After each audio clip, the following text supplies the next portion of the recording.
All right, how are we, y'all? Good day today so far? Yeah. Good deal. Welcome to health class. Today we're going over, as you can see, communicable diseases. This will be lesson 1 of 3. And then next week we'll have another. But today we're just going over the basics of communicable diseases. So, a communicable disease is an illness that is caused by pathogens that can be spread from one living thing to another. So from like bugs to people, from humans to humans, from animals to animals, from animals to humans. It's also known as an infectious disease. So that's just a little bit of the basis so far. We'll dive into that. So, all right. So there are 6 pathogens that cause communicable diseases, and a pathogen is germs that cause the disease. Obviously, we've got bacteria, we have viruses, we have something called rickettsia, we have fungi, protozoa, and helminths. Does anybody know what any of those are, or what one of those could be? Like, we know what a virus is, right? The one that's going around here. Let's shout it out. What's the one that's the big one that's going on around here now? COVID, coronavirus, exactly. We will dive into that too today. So, bacteria to start. Single-celled organism. It's got thousands of different types, hundreds known to cause diseases, and some are like syphilis and gonorrhea. It's up there too. These are sexually transmitted, spread through sexual contact, strep throat. These are called sore and scratchy throat, and then tuberculosis. All of us actually had to get tested for that for our gateways and stuff. That's why mycobacterium that attacks the lungs and sometimes can attack any part of the body. And then tetanus. Now we hear about tetanus, you get stabbed or scratched by something that's rusty.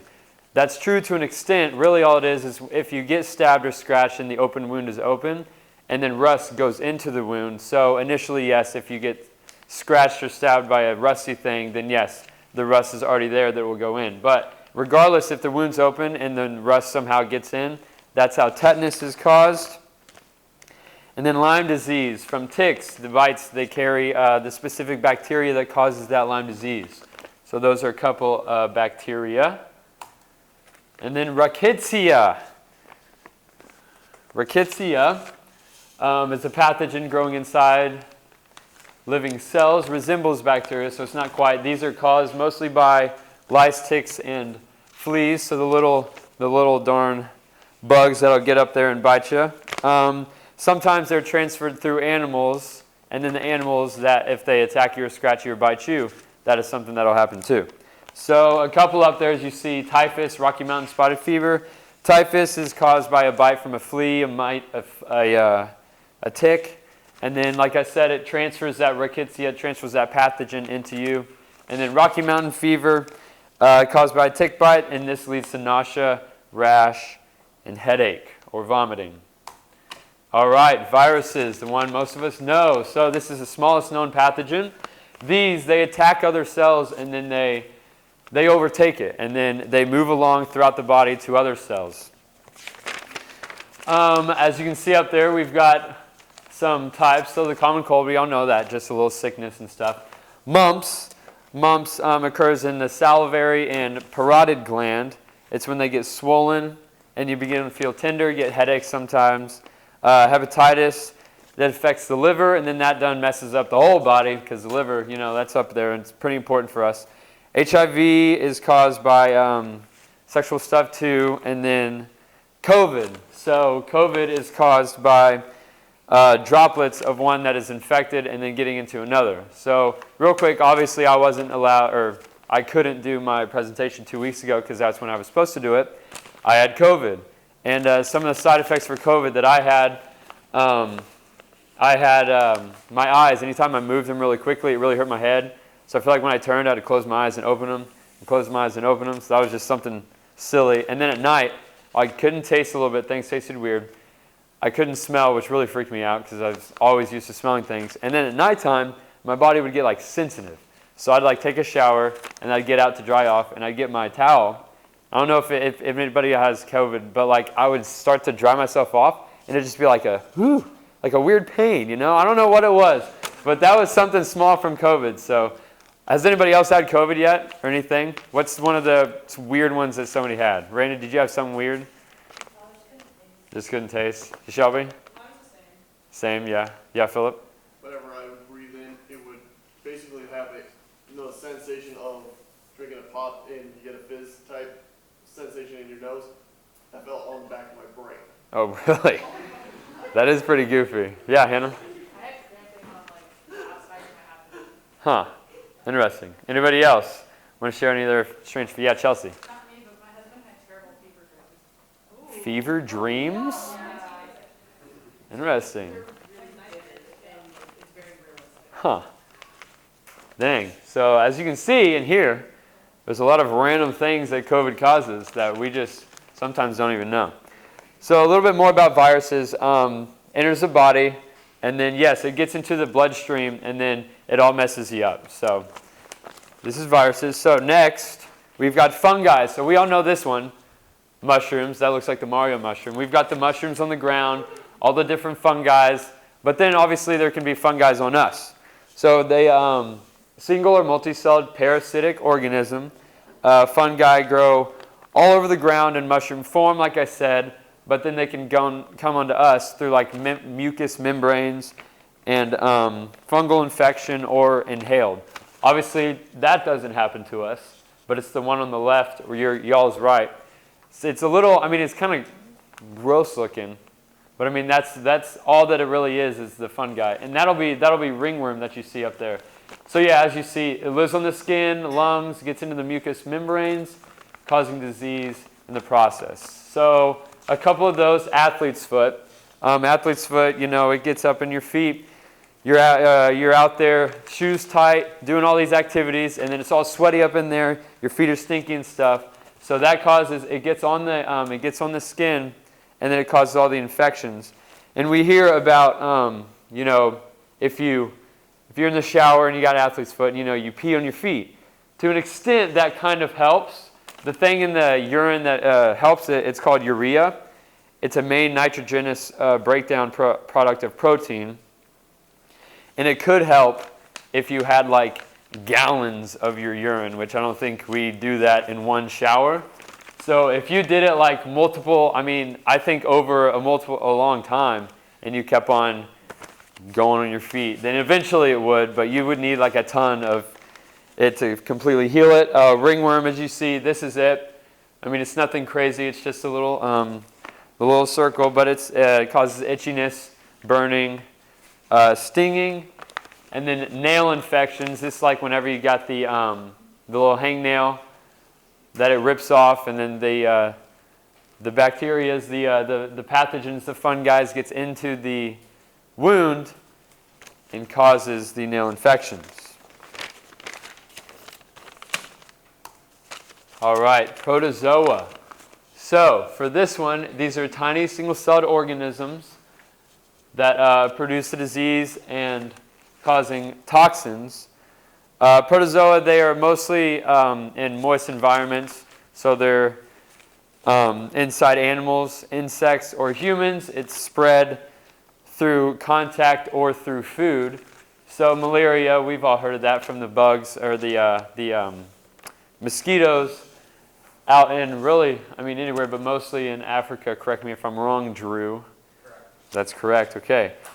These are just if you get malaria, you just get very sick, high fever, chills, and flu-like illnesses. It's caused, the protozoa, the thing is inside of the bug, and then like I said earlier, you get bit by the mosquito, and then it transfers into you. And then African sleeping disease, or sleeping sickness, this is caused by a tsetse fly. It carries this microscopic parasite that obviously whenever you're sleeping, it'll go in and bite you or sting you, and then you get the sleeping sickness. You just get headaches, fever, and joint pain. And then dysentery. This is from food, contaminated food or water, and then it infects the intestines and causes some pretty bad diarrhea. I got a story about dysentery too, I guess. The first one, I had some bad Chinese mall food, and it was a rough experience. I don't need that anymore. It was exactly, I mean, we had some bad reactions to that. But the other one, I visited Guatemala. And so in Guatemala, the water is not safe for us as foreigners to Guatemala to drink immediately and consume. And so like you want to be careful when you're taking showers, because if it gets in your nose or if it gets in your mouth, you get these headaches and you get these real bad cramps in your stomach and you don't feel good. And they let us know that. And so the last day I was there, or the day before we left, I was sitting with all my friends in the pool, just right outside of it. And hearing this, I've been careful all week long, me and all my friends, being sure to shower with our mouths closed, using bottled water to brush our teeth and stuff, never using that water for anything near our face, you know. And so I'm sitting right there by the pool, and I fall in backwards, and it goes up my nose. So instantly, nothing's wrong, you know. It's not like an instant impact. But the next day, as we were driving to the airport, it's about a 2-hour drive, hour and a half, and I'm starting to feel terrible. And then I've got the stomach aches and everything. And then we get on the plane, and I'm feeling even worse. And we've got, you know, an 8-hour flight back to Indianapolis. And then luckily I had my, my own row in the plane. I don't know how that happened, but I just lied down the whole time. It was terrible. Such a bad experience. But dysentery, it's the real deal. It'll mess you up, for sure. You don't want dysentery. Helmets, I'm not sure. I mean, you can see those pinworms, tapeworms, hookworms, but those are called helminths. They are parasitic worms. Infects human digestive tract, muscle tissue, and blood. Helminths can be transmitted many different ways. Simplest by consuming infective eggs or larvae, so like bugs and their babies and such like that. Those are really just it. Tapeworms, pinworms, and hookworms. Poor hygiene, eating undercooked foods. Has anybody had any incidences with like undercooked foods or anything like that? Because that's pretty gross. I know with the rot, it gets a little close sometimes. We're getting a little sketchy over there. So yeah, so that is that. Real quick, we'll watch a quick, about a 2-minute video of the history of communicable diseases.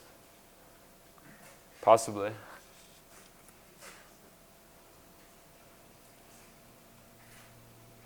Oh. Sorry guys, hold on a second.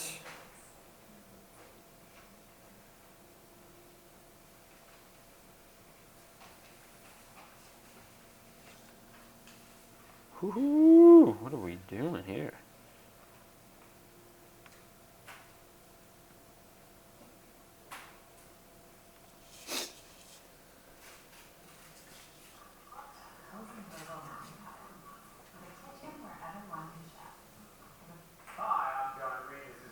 Pause. Drag it over to the right. Yeah, drag it that way off the. There you go. Holy moly, I got it. Thank you, class. All right.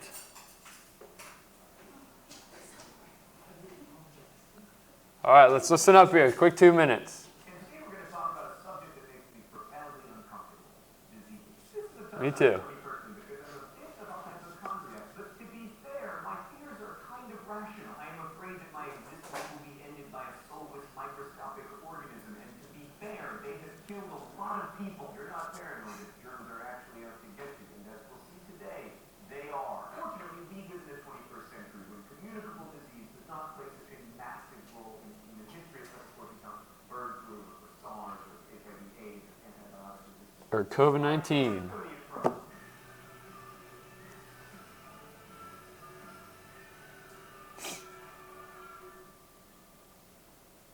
Okay, so long-time viewers of Crash Course will remember the 16th century Great Dying in the Americas, not only as an example of historians' total inability to name things, but also as perhaps the most important and wide-ranging effect that disease has had on human cultures in millennia. But traditionally, the study of history hasn't focused much on diseases, partly because they're mysterious and terrifying, and partly because they don't fit in very well with our ideas about history being the result of human agency.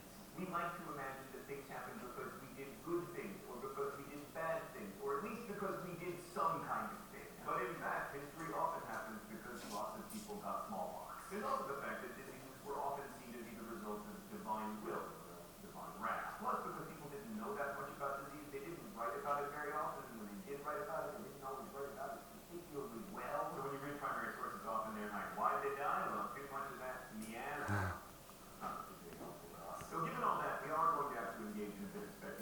It's a great, I love speculation. It's way more fun than history. Like, what would have happened if the South won the Civil War? All right, that's a little bit of the history of it. All right, let's see here.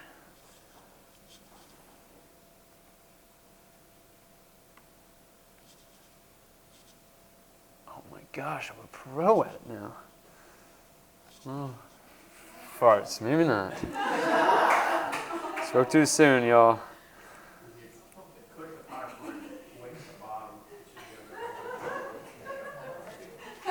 Okay, all right. Quiet down, class. Listen up. Okay, so that was just a little on the history. So flip those over real quick, your papers. And just real quick, no turning it back over to the front. I want you to name the 6 pathogens that cause communicable disease.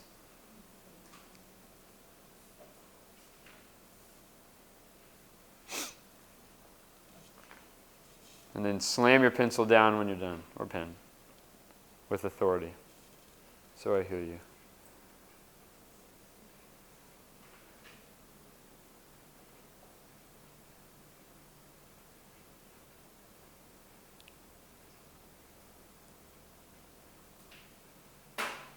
Wow, we like that.